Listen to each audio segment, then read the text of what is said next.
வணக்கம் நண்பர்களே. நீங்கள் ஒரு பிரச்சனைன்னு வந்தால் உடனே சிலர் என்ன பண்ணுறாங்கன்னா ஒரு தீர்வை தேட ஆரம்பிச்சிடுறாங்க. சிலர் என்ன பண்ணுறாங்கன்னா அது ஒரு மோசமான முடிவுகளை மட்டும் இல்லை, அது ஒரு கற்பனையாகவும் அவங்க செய்ய ஆரம்பிச்சிடுறாங்க. இந்த மாதிரி நீங்கள் செய்யாதீங்க.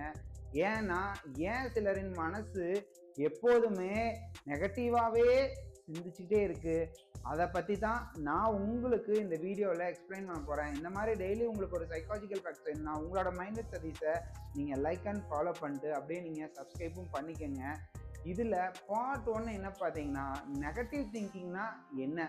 அதாவது ஒரு சூழ்நிலையில் உங்களுக்கு ஒரு நல்ல வாய்ப்பே இருந்தாலும் நீங்கள் மோசமான விஷயங்களை நினச்சி அதை மட்டுமே கவனிச்சிங்கன்னு வைங்க, அது பின்னாடி ஒரு சைக்காலஜி இருக்குது. அதுதான் நெகட்டிவ் பயாஸ்ன்னு அதை சொல்கிறாங்க.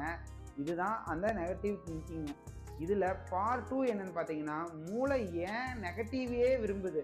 அது ஏன்னு கேட்டிங்கன்னா, நம்ம பழங்காலத்துல இருந்தே ஒரு ஆபத்து வந்துச்சுன்னா அதை கண்டுபிடிப்பதற்கு தான் உயிர் பிழைச்சிட்டு வந்தாங்க. அதனால தான் மனித மூளை இன்னுமே பிரச்சனைகளை தான் அதிகமாக போய் கவனிச்சுட்டே இருக்கு. இதில் பார்ட் 3 என்னன்னு கேட்டிங்கன்னா, நெகட்டிவ் திங்கிங்கோட அறிகுறிகள்.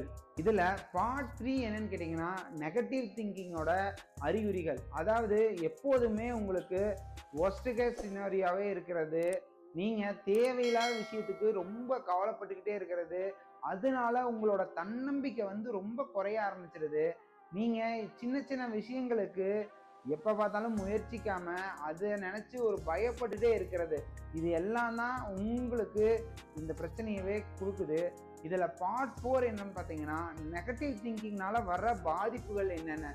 அது அந்த மாதிரி திங்க் பண்ணும்போது உங்களுக்கு அனெக்சிட்டி அதிகமாக ஆரம்பிச்சிருது, உங்களுக்கு தேவையில்லாத ஸ்ட்ரெஸ்ஸும் கூடயே சேர்ந்து வந்துடுது, உங்களோட கான்ஃபிடன்ஸ் லெவல் ரொம்ப குறைய ஆரம்பிச்சிருது.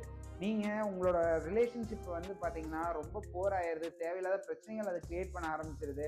அப்புறம் உங்களோட ஆப்பர்ச்சுனிட்டிஸ் எல்லாமே குறைய ஆரம்பிச்சிருது, நீங்கள் அதை மறந்துடுறீங்க, வரதை மிஸ் பண்ண ஆரம்பிச்சிடுறீங்க. இதெல்லாம் தான் இதில் நடந்துட்டுருக்கு.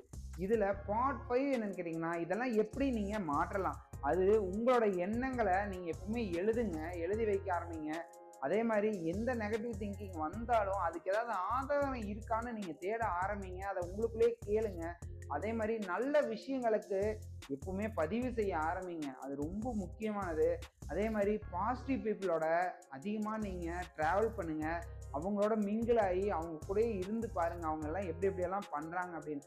இது கூட முக்கியமான விஷயம்னா நன்றி உணர்வு பழக்கத்தை நீங்கள் வளர்த்து கொள்ளணும். நீங்கள் உங்களோட சுற்றி எல்லா விஷயத்துக்கும் நன்றி உணர்வோடு இருந்தீங்கன்னா உங்களோட திங்கிங்கும் சேர்ந்து பாசிட்டிவ் ஆரம்பிக்கும். இதில் ஃபைனலாக நான் உங்களுக்கு என்ன சொல்ல வரேன்னு பார்த்தீங்கன்னா, நீங்கள் உங்களோட எண்ணங்களை உங்களோட வாழ்க்கையவே உருவாக்குது. அதை நீங்கள் நெகட்டிவ் எண்ணங்களை எப்பவுமே கொண்டு கற்றுக்கவே முடியாது.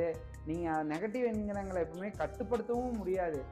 நீங்கள் அதை கற்றுக்கிட்டீங்கன்னு வைங்க, அது உங்களோட வாழ்க்கையவே மாற்ற ஆரம்பிச்சிடும். அப்புறம் நீங்கள் திரும்பி பார்க்கும்போது நம்ம எப்படி மாறிக்கன்னு உங்களுக்கு அப்போ தான் தெரியும். அந்த மாதிரி அதை நீங்கள் மறந்துடாதீங்க. இந்த மாதிரி டெய்லி உங்களுக்கு ஒரு சைக்காலஜிக்கல் ஃபேக்ட்ஸ் வேணும்னா உங்களோட மைண்ட் ஸ்டடீஸை நீங்கள் லைக் அண்ட் ஃபாலோ பண்ணிட்டு அப்படியே நீங்கள் சப்ஸ்கிரைபும் பண்ணிக்கோங்க. Thank you friends.